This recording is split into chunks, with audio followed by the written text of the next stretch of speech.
आ जाओ भाई, आज हम यूरिनरी सिस्टम जो है इसके बारे में डिस्कस करेंगे। और ये हमारा एक टाइप का एक्सक्रीटरी सिस्टम है। और यूरिनरी सिस्टम के मैं पहले आपको पार्ट के बारे में डिस्कशन करता हूँ। देखो, इसके अंदर किडनी है, दो होंगी। जो हमारा वर्टिब्रल कॉलम है, जो रीढ़ की हड्डी है, उसके दोनों साइड के अंदर on each side of vertebral column दो किडनी। और यदि आप डायग्राम में देखें तो ये आपका राइट साइड की किडनी है, ये लेफ्ट है। और राइट साइड की जो किडनी है इसकी, ये लेफ्ट साइड से थोड़ी सी नीचे है। और इसका कारण है, इसके ऊपर की साइड में यहाँ क्या है, लीवर। तो right kidney is slightly lower than left because of the space occupied by the liver. ऊपर की साइड में लीवर कुछ स्पेस ऑक्यूपाई कर लेता है, इसलिए राइट साइड की किडनी पोजीशन वाइज लेफ्ट से थोड़ी नीचे होती है। तो दो किडनी होगी। इनके बाद में किडनी में जो यूरिन का फॉर्मेशन होगा, तो यूरिन का फॉर्मेशन कहाँ हो रहा है, किडनी में। और वो यूरेटर के थ्रू, तो एक यूरेटर इस किडनी से और दूसरा यूरेटर इस किडनी से, जो करीब 25 सेंटीमीटर लेंथ के होते हैं। और ये यूरिन को कन्वे करके कहाँ लेके आते हैं, यूरिनरी ब्लैडर में। और यूरिनरी ब्लैडर जो है वो आपका नीचे की साइड में, ये जो एरिया है ये आपका यूरिनरी ब्लैडर। और ये जो कैविटी है इसको बोलेंगे पेल्विक कैविटी। यहाँ यूरिनरी ब्लैडर होगा, इसका काम है यूरिन को कलेक्ट करना। और उसके बाद ये यूरिन जो है यूरेथ्रा के थ्रू क्या है, बाहर की तरफ डिस्चार्ज होगा।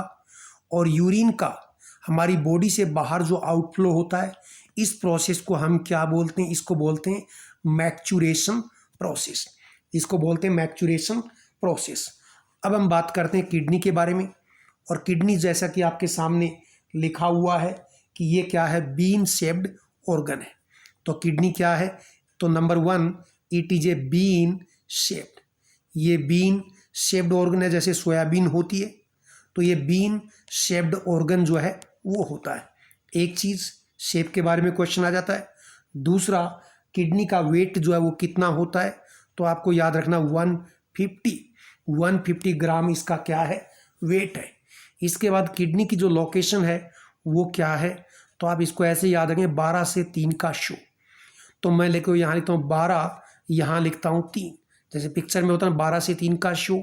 तो ये क्या है, T12 यानी थोरेसिक 12, और L3 क्या है, लंबर। तो ये 12 से 3 का जो शो है, तो 12 से 3 के अंदर ये इसकी क्या है, पोजीशन। और फिर मैं इनके डायमेंशन कितने हैं, तो आपको याद रखना 1163। इसमें 11 सेंटीमीटर इसकी लंबाई होती है। इसी तरह से इसकी 6 सेंटीमीटर इसकी क्या है, विड्थ होती है। और 3 सेंटीमीटर इसकी क्या है, थिकनेस। तो लंबाई, चौड़ाई और मोटाई, तो 1163 याद रखना है। तो इन कॉमन चीज़ों को आपको क्या है, याद रखना है। तो ये पार्ट हमने लिया। इसके बाद में अब आगे का पार्ट जो है, अब आप नीचे आ जाइए। नीचे देखो, जो चीज़ें हमने डिस्कस की वही यहाँ लिखी हुई हैं कि किडनी। और किडनी के बारे में जो जो चीज़ें मैंने आपको बताई, सेम वही चीज़ें रिपीट हैं कि किडनी, आपने कहा 2 किडनी होती हैं, बीन शेप्ड ऑर्गन है, जो एब्डोमिनल कैविटी के अंदर 1 on each side of vertebral column, जो रीढ़ की हड्डी के दोनों साइड में है, पोस्टीरियर एब्डोमिनल वॉल पे सिचुएटेड होती हैं। राइट किडनी स्लाइटली लोअर है लेफ्ट किडनी से, because of the space occupied by the liver. और ये कहाँ से कहाँ एक्सटेंड, मैंने कहा था 12 से 3 का शो। तो 12 नंबर तो थोरेसिक वर्टिब्रा, और 3 का मतलब लंबर वर्टिब्रा यहाँ एक्सटेंड होती हैं। फिर मैंने आपसे पूछा इनके डायमेंशन, तो डायमेंशन आपको एक साथ याद रखने, 1163 जो यहाँ एक साथ में। तो 11 सेंटीमीटर, 6 सेंटीमीटर विड्थ, और थिकनेस कितना, 3 centimetre. In weight of each kidney कितना, 150 ग्राम। इसके बाद किडनी में 3 टाइप की जो है लेयर इसके अंदर होती हैं। और वो कौन कौन सी हैं, देखो, सबसे आउटर लेयर है वो fibrous capsule, that is outer most layer that surround the kidney, जो किडनी को सराउंड करता है। उसके बाद कोर्टेक्स, तो फाइब्रस कैप्सूल के जस्ट नीचे क्या है, कोर्टेक्स है। उसके बाद मेडुला, ये इसका क्या है, सबसे अंदर की लेयर है, जिनमें क्या होते, रीनल पिरामिड होते हैं।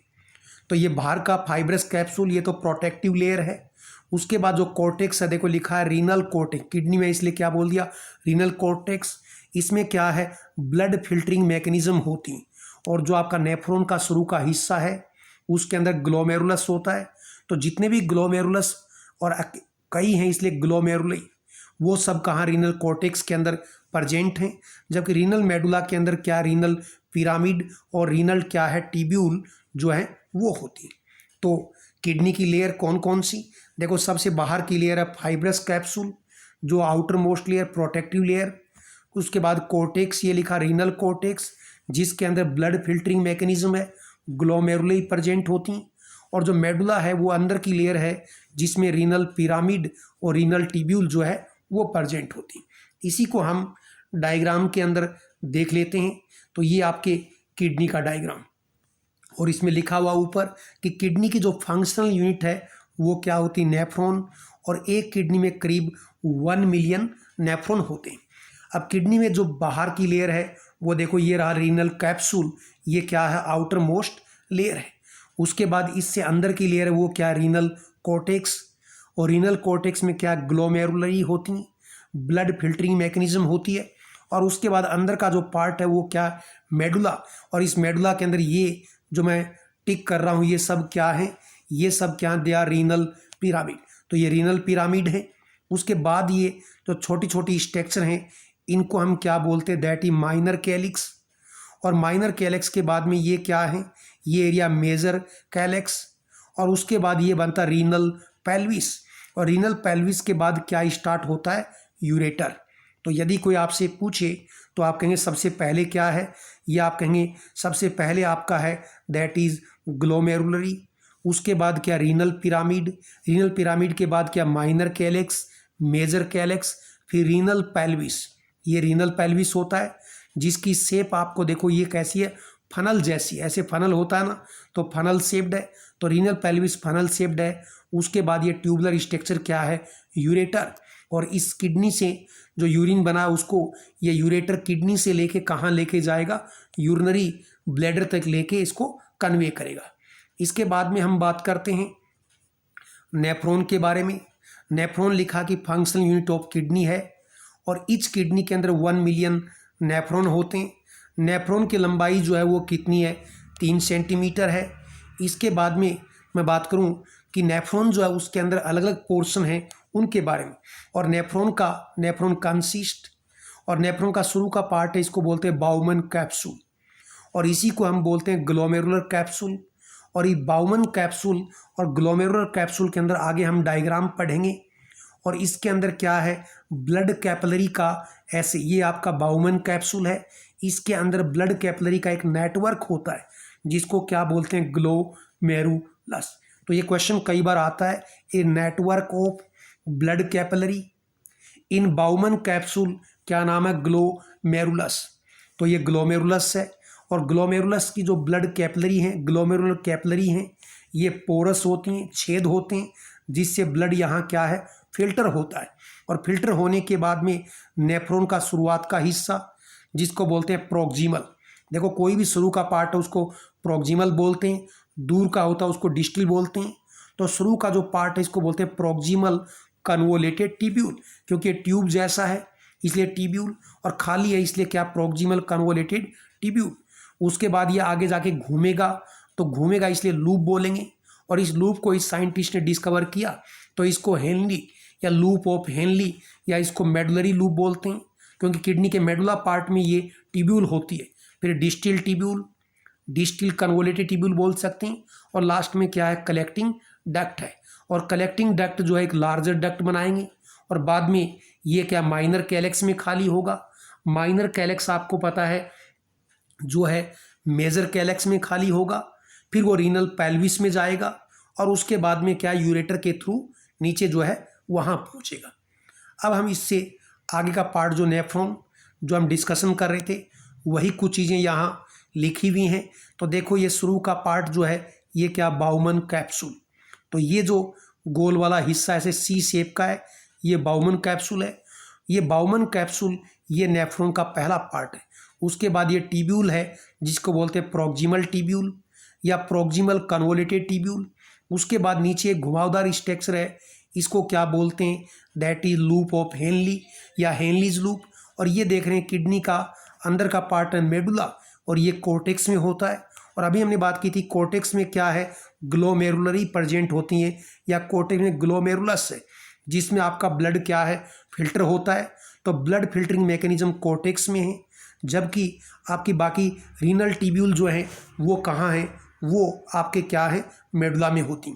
तो ये लूप ऑफ हेनली, और ये मेडुला में इसलिए इसको क्या बोलते हैं, मेडुलरी लूप। उसके बाद ये जो हिस्सा है इसको बोलते हैं डिस्टल ट्यूब्यूल।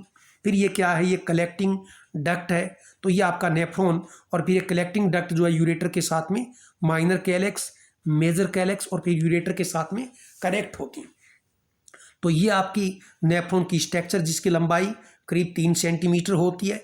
ये फंक्शनल और फंडामेंटल यूनिट है किडनी की, और एक किडनी के अंदर करीब 1 मिलियन क्या होते हैं, नेफ्रॉन जो है वो प्रेजेंट होते हैं। अब कुछ और कॉमन बातों के बारे में डिस्कशन करते हैं कि यूरिन फॉर्मेशन का प्रोसेस जो है वो कैसे होगा, उसके बारे में हम बात करते हैं। तो देखो, यूरिन फॉर्मेशन प्रोसेस के अंदर 3 चीज़ें काम करेंगी। एक तो क्या है, एक तो यूरिन फॉर्मेशन प्रोसेस में सिंपल फिल्ट्रेशन होगा। जो अभी आपने ऐसे जो बाउमन कैप्सूल देखा है, ये बाउमन कैप्सूल है, और बाउमन कैप्सूल की जो वाल है वो स्क्वैमस एपिथेलियल सेल की बनी होती है, चपटी सेल की। और इसके अंदर ब्लड कैपिलरी का जो नेटवर्क है उसको बोलते हैं ग्लोमेरुलस बोलते हैं। और ग्लोमेरुलर कैपिलरी में छेद होते हैं, और इनकी वजह से यहाँ क्या है, आपका ब्लड छनता है, फिल्ट्रेट होता है। यहाँ से कुछ इंपॉर्टेंट क्वेश्चन जो है वो आते हैं। एक क्वेश्चन की बाउमन कैप्सूल जो ब्लड कैपिलरी के नेटवर्क को इनक्लोज करता है उसको क्या बोलेंगे, ग्लोमेरुलस। नेफ्रॉन का पहला पार्ट क्या है, तो इसको बोलेंगे दैट इज ग्लोमेरुलर कैप्सूल, या इसी का नाम क्या है, बाउमन कैप्सूल जो है वो होता है। इसके बाद में तो सबसे पहले हम बात करेंगे इसकी, तो हम बात कर रहे थे फिल्ट्रेशन मैकेनिज्म के बारे में। और फिल्ट्रेशन मैकेनिज्म में देखो मैंने ये डायग्राम लिया है, ये क्या है, ये ग्लोमेरुलर क्या है, कैप्सूल है। और ये ग्लोमेरुलर कैप्सूल का ही नाम क्या है, ये वाला पार्ट, इसको ग्लोमेरुलर कैप्सूल बोलेंगे। और इसी ग्लोमेरुलर कैप्सूल को ये आप क्या बोल सकते हैं, बाउमन कैप्सूल। ये देखो एक रीनल आर्ट्रियोल है, क्योंकि एक रीनल आर्टरी किडनी में आती है, उसके बाद क्या है, आर्ट्रियोल बनती हैं, और एक एक आर्ट्रियोल जो है एक एक नेफ्रॉन को जाती है। और ये क्या है, एफरेंट आर्ट्रियोल है, क्योंकि ये नेफ्रॉन की तरफ ब्लड लेके आती है, एफरेंट आर्ट्रियोल। और ये ब्लड क्या लेके जाएगी, इसको क्या बोलेंगे, दैट इज इफरेंट। हालांकि इस क्वेश्चन के अंदर थोड़ा सा डायग्राम में मैं सुधार करता हूँ, ये इधर इन्होंने इधर से दिखाया है, तो ये आपका क्योंकि जो लेके आती है वो वाइड होती है, तो ये एफरेंट आर्ट्रियोल ये वाइड है।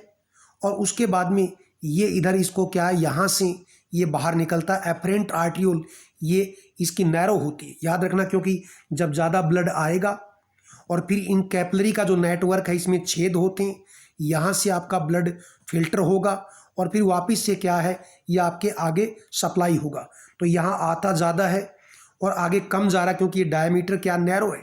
तो देखो, यदि मैं इसको एफरेंट बोलूँ, क्योंकि जो आता वो एफरेंट है और जो लेके जा रहा उसको क्या है, इफरेंट, और इसको इफरेंट कहें, तो ये देखो वाइड होती है, याद रखना, एफरेंट आर्ट्रियोल का डायमीटर वाइड, और जो लेके जाती है इफरेंट, थोड़ा सा मैंने चेंज किया है इसके अंदर, इफरेंट आर्ट्रियोल जो है ये क्या होती है, नैरो।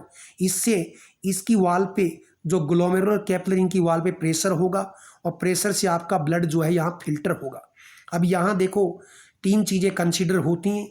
देखो यहाँ ब्लड का जो प्रेशर है, हाइड्रोस्टैटिक प्रेशर जो 55 mmHg होता है, जिससे आपका ब्लड यहाँ ग्लोमेरुलस में क्या है, फिल्टर होगा। इसके अलावा आपके ब्लड का कोलाइडल ओस्मोटिक प्रेशर होता है 30 mmHg, और कोलाइडल ओस्मोटिक प्रेशर अपने आप को ब्लड को अपने अंदर रखता है, तो फिल्ट्रेशन को कम करेगा, इसलिए मैं 55 - 30 करूँगा। फिर उसके बाद जो ब्लड यहाँ फिल्टर हो जाएगा, देखो एरो से दिखाया है, ये देखो यहाँ हाइड्रोस्टैटिक प्रेशर है, ये ब्लड को छनने नहीं देगा। तो अल्टीमेटली आपके 55 में से -30 और -15 करने, तो ये 10 mmHg आएगा, और 10 mmHg का नेट प्रेशर इस डायरेक्शन के अंदर होगा, और इस डायरेक्शन में होगा तो आपका जो है ये यूरिन का इधर फॉर्मेशन होगा। मैंने क्या बताया डायग्राम में, देखो ये लिखा रखा है। तो ये ब्लड लेके आता है, तो इसको क्या बोलेंगे, एफरेंट आर्ट्रियोल। और ये ब्लड यहाँ छनेगा, छनने के बाद ये इसको लेके जा रहा है, इसको क्या बोलेंगे, इफरेंट। दोनों में क्या फ़र्क है, एफरेंट का डायमीटर वाइड है, इफरेंट का क्या है, नैरो। और इससे इस वाल पे प्रेशर बिल्डअप होता है। और इस प्रेशर बिल्डअप होने से देखो ये लिखा रहा हाइड्रोस्टैटिक प्रेशर, जिससे ब्लड आपका फिल्टर होगा। ये देखो ये इस एरो ऐसा है, इस एरो का कलर ऐसा है। फिर ओस्मोटिक प्रेशर अंदर लेके जा रहा है, ब्लड को छनने नहीं देगा। और ऐसे ही आपका जो यहाँ फिल्ट्रेट आएगा, उसका जो हाइड्रोस्टैटिक प्रेशर है ये फिल्ट्रेशन को रोकेगा, लेकिन फिर भी अल्टीमेटली इस डायरेक्शन में 10 mmHg का प्रेशर जो है रहता है, जिसकी वजह से आपका यूरिन फॉर्मेशन जो है वो रहेगा। ये आपकी जो ग्लोमेरुलर कैपिलरी दिख रही हैं, इनके बीच बीच में जो जगह है, यहाँ सेल होती हैं जिनको क्या बोलते हैं, मिसेंजियल। क्या बोलते हैं, मिसेंजियल सेल। तो ये मिसेंजियल जो सेल हैं ये फेगोसाइटिक या WBC सेल होती हैं। कोई भी माइक्रोब्स यहाँ आता है उसको ये क्या करेंगी, ये डिस्ट्रॉय करेंगी। याद रखना है, ये जो एफरेंट आर्ट्रियोल है इसी के पास में एक सेल होती हैं जिनको बोलते हैं जेजी सेल। और कई बार आपसे क्वेश्चन कर लेते हैं कि जेजी सेल किसका सिक्रेशन करती हैं, तो जेजी का मतलब क्या है, जक्स्टा ग्लोमेरुलर सेल। और ये किसका सिक्रेशन करती हैं, मैं लिख देता हूँ रेनिन का। किसका, रेनिन का। और रेनिन क्या है, रेनिन एक प्रोटियोलाइटिक हार्मोन है जो आपकी बॉडी में क्या करेगा, ब्लड प्रेशर का रेगुलेशन करता है। तो किडनी के देखो यहाँ मिसेंजियल सेल जो कि WBC फेगोसाइटिक सेल हैं, ग्लोमेरुलर कैपिलरी के बीच में कोई भी माइक्रोब्स आएगा उसको डिस्ट्रॉय करेंगी। यहाँ जेजी सेल, यदि ब्लड का प्रेशर कम होगा तो जेजी सेल रेनिन का सिक्रेशन करेंगी। और रेनिन जो है, रेनिन एंजियोटेंसिन एल्डोस्टेरोन सिस्टम, इसको एक्टिवेट करेगी और जिससे ब्लड प्रेशर क्या होता है, रेगुलेट जो है वो होता है। याद रखना आपको। इसके बाद में अब आगे चलते हैं, तो आगे के पार्ट में हम आगे का पार्ट, तो देखो आगे की स्ट्रक्चर यहाँ आ गए हम। और यहाँ देखो ये लिखा सिंपल फिल्ट्रेशन। और जो मैं बता रहा था कि 10 mmHg का प्रेशर लगता है, उसकी वजह से दोनों किडनी जो हैं वो ब्लड को फिल्ट्रेट करती हैं। और दोनों किडनी, बोथ किडनी 1 मिनट में जितना ब्लड फिल्ट्रेट करती हैं उसको बोलते हैं GFR। तो ये क्वेश्चन आता है, volume of filtrate produced by both kidney. दोनों किडनी मिलके 1 मिनट के अंदर जितना फिल्ट्रेट बनाती हैं उसको क्या बोलें, GFR, ग्लोमेरुलर फिल्ट्रेशन रेट। और ये कितनी होती है, 125। आगे इसके जब मैं क्वेश्चन पूछूंगा तो चीज़ें आपको दिमाग में बिल्कुल क्लियर हो जाएंगी। तो आपसे क्वेश्चन करते हैं कि GFR कितना होता है, 125। लेकिन आगे यूनिट याद रखें, ml/मिनट। और इसका मतलब क्या है, बोथ किडनी, दोनों किडनी 1 मिनट में जितना फिल्ट्रेट बनाती हैं वो क्या है, GFR है 125 ml/मिनट। और यदि आपको पूछे कि GFR पर डे कितना होगा, तो पर डे कितना होगा, 180 लीटर पर डे इतना होगा। तो आप देख रहे हैं कि दोनों किडनी एक दिन में 180 लीटर फ्लूइड फिल्ट्रेट बनाती हैं, लेकिन उसमें से यूरिन फॉर्मेशन आपको पता है 1 से 1.5 लीटर ही होता है। इसका मतलब यदि 180 लीटर तो फिल्ट्रेट बनता है, लेकिन इस फिल्ट्रेट में से ज़्यादातर फिल्ट्रेट जो है वापस रीअब्जॉर्ब हो जाता है और यूरिन सिर्फ 1 से 1.5 लीटर, जो कि 1% से भी कम है। इसका मतलब ये हुआ कि हमारी किडनी की जो रीअब्जॉर्प्शन एबिलिटी है, जो नेफ्रॉन वापस से फिल्ट्रेट को रीअब्जॉर्ब करता, वो एबिलिटी उसकी क्या होती है, ज़्यादा होती है। जैसे अभी आपके नोट्स में लिखा है कि ग्लोमेरुलस के अंदर काफ़ी सारी चीज़ें फिल्टर होंगी और फिल्टर होने के बाद में मोस्टली चीज़ें क्या वापस से रीअब्जॉर्ब हो जाएंगी। जैसे लिखा है कि ग्लूकोज, एमिनो एसिड ये फ्रीली फिल्टर होंगे, लेकिन कंप्लीटली क्या हो जाएंगे, रीअब्जॉर्ब हो जाएंगे। लेकिन यदि किसी का ब्लड ग्लूकोज लेवल 160 mg/dl, तो 160 mg/dl का मतलब 160 mg/100 ml, इससे भी ज़्यादा यदि किसी का ग्लूकोज हो तो वो ग्लूकोज यूरिन के अंदर क्या है, अपीयर हो जाएगा। इसके बाद में कुछ चीज़ें हैं, जैसे कि आप कहेंगे फिल्ट्रेट के अंदर इलेक्ट्रोलाइट भी आएंगे, फिल्ट्रेट में यूरिया, यूरिक एसिड, क्रिएटिनिन भी आएगी। कुछ चीज़ें आपके यूरिन के अंदर अपीयर होती हैं और यूरिन में अपीयर होने वाली चीज़ें कौन सी हैं? तो आप कहेंगे यूरिन के अंदर इलेक्ट्रोलाइट आ सकते हैं, यूरिन के अंदर आपके वाटर आ सकते हैं, सोडियम पोटेशियम जैसी चीज़ें आ सकती हैं, लेकिन यूरिन में क्या नहीं आएगा? ग्लूकोज नहीं आएगा, एमिनो एसिड नहीं आएगी, कोई भी ब्लड सेल जो है वो नहीं आएगी। इसको मैं अलग से एमसीक्यूज में ढंग से डिस्कस करूँगा, वहाँ आपको चीज़ें क्लियर याद होंगी। इसके अलावा आपकी किडनी के अंदर देखो पैराथायराइड हार्मोन और कैल्सीटोनिन जो विटामिन डी होता है, ये यहाँ से रीअब्जॉर्प्शन करते हैं, कैल्शियम और फास्फोरस का रीअब्जॉर्प्शन करते हैं। इसी तरह से किडनी की जो डीटी डिस्टल ट्यूब्यूल और कलेक्टिंग डक्ट, इस साइड के ऊपर एक हार्मोन काम करता है जिसको बोलते हैं एंटी डायरेटिक हार्मोन। और एंटी डायरेटिक हार्मोन कौन होता है? तो एंटी डायरेटिक हार्मोन का नाम है क्या है? प्रेसिन, वोसोप्रोसिन। तो ये वोसोप्रोसिन एंटी डायरेटिक हार्मोन है, और ये वोसोप्रोसिन एंटी डायरेटिक हार्मोन डीटी और सीडी सेल की वाटर परमेबिलिटी को क्या करता है? रेगुलेट करता है। इसी तरह से किडनी की जो सीडी साइड है, इसके ऊपर एल्डोस्टेरोन काम करेगा, जिसका काम है सोडियम का रिटेंशन करना, रीअब्जॉर्प्शन करना, और बदले में पोटेशियम का क्या है? एक्सक्रीशन करना। इसके बाद में आपका ट्यूबुलर सिक्रेशन और आपकी किडनी एचाइन का सिक्रेशन करती है, जिससे आपके ब्लड की पीएच क्या है? रेगुलेटेड रहती है। और डिटेल से अच्छे तरह से ये चीज़ें आपको एमसीक्यूज में अच्छे से क्लियर होंगी, तो वहीं मैं इनको डिस्कस जो है वो करूँगा। अब आ जाते हैं हम नेक्स्ट क्या है? यूरेटर के बारे में। और आपका यूरेटर, मैंने आपको कहा कि हमारी 2 किडनी है, बीन शेप्ड ऑर्गन है, और किडनी के अंदर यूरिन का फॉर्मेशन हुआ, और यूरेटर के थ्रू ये यूरिन कन्वे होता हुआ कहाँ पहुँचता है? यूरिनरी ब्लैडर में। तो यूरेटर की लेंथ है 25 से 30 सेंटीमीटर, इंटरनल डायमीटर है 3 mm का, और ये आपका लिखा हुआ कि इसका काम है यूरिन को रीनल पेल्विस से या किडनी से यूरिनरी ब्लैडर की तरफ पेरिस्टल्टिक मूवमेंट से कन्वे करना, ये इसका काम है।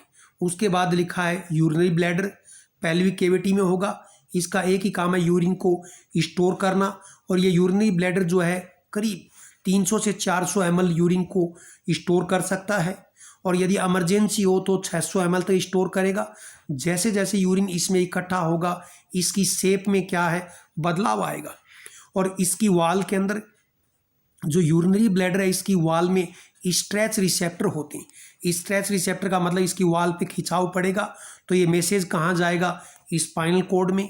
और जो छोटे बच्चे होते हैं उनका ब्रेन मैच्योर नहीं होता, जैसे ही मैसेज गया यूरिनेशन की डिजायर का स्पाइनल कॉर्ड में, स्पाइनल रिफ्लेक्स आया, और बच्चे क्या है? ये यूरिनरी ब्लैडर को खाली कर देते हैं और बेड क्या है? गीला कर देते हैं। लेकिन जैसे हम एडल्ट होते हैं, ये मैसेज स्पाइनल कॉर्ड में जाता है, वहाँ से मैसेज ब्रेन में पहुँचता है, और ब्रेन के अंदर डिज़ायर होती है यूरिन को एक्सक्रीट करने की। और जैसे आप वॉलेंटियरली इसको यूरिन पास आउट करना चाहेंगे तो क्या होगा? तो आपके यूरिनरी ब्लैडर में मसल्स होती हैं जिनको बोलते हैं डिट्रूसर मसल। वो डिट्रूसर मसल मैं भी दिखाता हूँ। वो डिट्रूसर मसल क्या होंगी? कॉन्ट्रैक्ट होंगी। इससे आपका डिट्रूसर मसल के कॉन्ट्रैक्ट होने से, देखो ये यहाँ लिखा हुआ डिट्रूसर मसल, सीधा इसको याद करना आपको। डिट्रूसर मसल कॉन्ट्रैक्ट होंगी। पूछ लेते हैं डिट्रूसर मसल कहाँ प्रेजेंट है? यूरिनरी ब्लैडर में। इससे एक्सटर्नल यूरिथ्रल स्फिंक्टर जो है ये रिलैक्स होगा, और इसकी वजह से साथ ही साथ आपकी पेल्विक कैविटी जो आपके पेट के नीचे है, यहाँ हम इसको दबाते हैं, ये प्रेशर करेंगे। इसी तरह से डायफ्राम नीचे की तरफ डिसेंड होगा, एब्डोमिनल मसल, पेट की मसल कॉन्ट्रैक्ट होंगी, और इससे आपकी पेल्विक कैविटी में प्रेशर, तो यूरिन क्या है? बाहर निकल जाएगा। तो आपको यहाँ काम की बात सिर्फ एक ही चीज़ है जो ये याद करनी है कि यूरिन पास आउट का जो प्रोसेस है उसको मैक्चुरेशन बोलते हैं। 300 से 400 ml यूरिन इकट्ठा हुआ, आपके ऑटोनोमिक फाइबर जो है स्ट्रेच रिसेप्टर से एक्टिवेट होंगे, मैसेज स्पाइनल कॉर्ड पे जाएगा, उससे ब्रेन में जाएगा, और फिर यूरिनरी ब्लैडर क्या है? खाली होगा। और यूरिनरी ब्लैडर को एम्प्टी करने के लिए डिट्रूसर मसल कॉन्ट्रैक्ट होंगी, एक्सटर्नल यूरिथ्रल स्फिंक्टर रिलैक्स होगा, और यूरिन पास आउट होके बाहर निकल जाएगा। इसके बाद में बात करूं तो ये यूरेथ्रा जो है, ये मैंने आपको बताया यूरिनरी ब्लैडर से यूरिन को बाहर, एक्सटीरियर बाहर लेके जाएगा। और मेल यूरेथ्रा की बात करें तो ये क्या है? यूरिनरी और रिप्रोडक्टिव सिस्टम का कॉमन ऑर्गन है, ये याद रखना है। और मेल यूरेथ्रा की लंबाई 19 से 20 सेंटीमीटर, और फीमेल यूरेथ्रा सिर्फ क्या होता है, 4 सेंटीमीटर होता है। और यदि मैं आपको बात करूं कि यूटीआई जो यूरिनरी ट्रैक्ट इन्फेक्शन है वो ज़्यादातर किन के अंदर होते हैं, फीमेल्स में होते हैं, क्योंकि यूरेथ्रा की लंबाई कम होती है, तो बाहर के इन्वायरमेंट से इन्फेक्शन आपके अंदर बॉडी के अंदर यूरिनरी सिस्टम में इंटर हो जाता है। तो फीमेल यूरेथ्रा की लंबाई सिर्फ 4 सेंटीमीटर, और मेल यूरेथ्रा जो कॉमन ऑर्गन है यूरिनरी सिस्टम रिप्रोडक्टिव का, इसकी लंबाई कितनी, 19 से 20 सेंटीमीटर जो है वो होती है। अब एक दो कुछ खास बातें मैं आपको बता दूं, कुछ रिकॉल करवा दूं। देखो, हमारी जो बॉडी है वो 3 जर्म लेयर से बनी होती है, और एक लेयर है जो सबसे बाहर की जर्म लेयर है, इसको बोलते हैं एक्टोड्रम। और इस एक्टोड्रम लेयर से किसका डेवलपमेंट होता, मैंने आपको बताया नर्वस सिस्टम और ब्रेन आए, स्पाइनल कोड आए, ये सब इसके अंदर आएंगे। अभी इंपॉर्टेंट पार्ट ही मैं डिस्कस कर रहा हूँ। दूसरा जो बीच की लेयर है उसको बोलते हैं दैट इज मीजोड्रम। और जो मीजोड्रम या मीजोडर्मल लेयर, इससे देखो एम से आप ऐसे याद रखेंगे, MBBS, ऐसे MBBS होता है ना, तो एम से क्या है, मसल। और देखो मीजोड्रम में एम से मसल, तो MBBS। और मसल के साथ जुड़ी होती है बोन, तो बोन आ गई। और आपकी जो बोन है वो है कनेक्टिव टिश्यू, तो ब्लड भी क्या है, कनेक्टिव टिश्यू, ब्लड भी आ गया। और एस से क्या है, ये आपको याद रखना पड़ेगा, दैट इज सेक्सुअल ऑर्गन, और कौन, टेस्टिज एंड क्या है, ओवरी। तो ये मीजोडर्मल जो लेयर है, इससे कौन से ऑर्गन का डेवलपमेंट है, तो एम से आप कहेंगे MBBS, तो मसल और बोन जुड़ी होती हैं। बोन कनेक्टिव टिश्यू है, याद करने के लिए ब्लड। और फिर आपने कहा ये एस से क्या, सेक्सुअल ऑर्गन।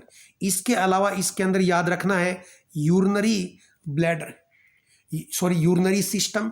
और यूरिनरी सिस्टम के अंदर आपका जो किडनी है, उसके बाद में किडनी के बाद में क्या था, आपका यूरेटर है और यूरेथ्रा, ये तीनों मीजोडर्मल सिस्टम में आते हैं। यहाँ थोड़ा सा एक है, क्योंकि यूरिनरी सिस्टम की जो कुछ चीज़ें, जैसे मैंने कहा किडनी, तो किडनी का इमेजिनेशन कर लीजिए। किडनी के बाद मैंने क्या बोला, मैंने बोला ये ट्यूबुलर स्ट्रक्चर है, यूरेटर, इसको सोच लीजिए। फिर ये यूरिनरी ब्लैडर छोड़ दीजिए, उसके बाद क्या, यूरेथ्रा, यानी ये किडनी आ गई, ये यूरेटर आ गया, और ये यूरेथ्रा, ये जो पोर्शन है इसका डेवलपमेंट तो मीजोडर्मल लेयर से होता है। लेकिन जो यूरिनरी ब्लैडर है इसका डेवलपमेंट किससे होता है, इसका होता है क्या है, ड्रम से, इंडोड्रम लेयर से। तो इसलिए याद रखना, देखो एक्टोड्रम बाहर की लेयर, इसको ब्रेन या सेंट्रल नर्वस सिस्टम, मीजोड्रम से MBBS, muscle, bone, blood, sexual organ. इसके अलावा यूरिनरी सिस्टम में सब आ जाएंगे। देखो डायग्राम से किडनी, यूरेटर और यूरेथ्रा, क्या छोड़ना है, यूरिनरी ब्लैडर जो है वो छोड़ना है। तो यूरिनरी ब्लैडर का डेवलपमेंट किससे होगा, इंडोडर्मल लेयर से होगा। दूसरा मैं आपको बता दूं कि ये जो इंडोडर्मल लेयर है, ये जो इंडोड्रम या इंडोडर्मल लेयर है, इससे आपका जो GIT सिस्टम है, मैंने आपको बताया था, इसमें मैंने लिखा था, ज़्यादा याद नहीं हो तो लीवर और पैंक्रियाज, लीवर और आपका जो पैंक्रियाज है, इसका डेवलपमेंट क्या है, इंडोडर्मल लेयर से होता है। इसके अलावा आपका जो रेस्पिरेटरी ट्रैक्ट है, जितना भी आपका रेस्पिरेटरी सिस्टम है, जिसमें आपके लंग्स भी आ गए, इसमें ट्रेकिया, ब्रोंकाइस सब आ गया, इनका डेवलपमेंट भी इंडोड्रम। तो एक ही चीज़ याद रखें, इंडोड्रम लेयर से किसका, एक तो आपका डाइजेस्टिव सिस्टम और एक आपका रेस्पिरेटरी, और तीसरा आपको क्या लिखना है, ओनली क्या है, यूरिनरी ब्लैडर, इनका डेवलपमेंट इंडोडर्मल लेयर से होता है। तो आज के पार्ट में हम इतना ही जो है डिस्कस करते हैं। इससे आगे का जो डिस्कशन है वो MCQs के थ्रू आपसे डिस्कस करेंगे और आपका कॉन्सेप्ट अच्छे से क्लियर करेंगे। इसी के साथ ही आपको बहुत बहुत धन्यवाद। जय हिंद।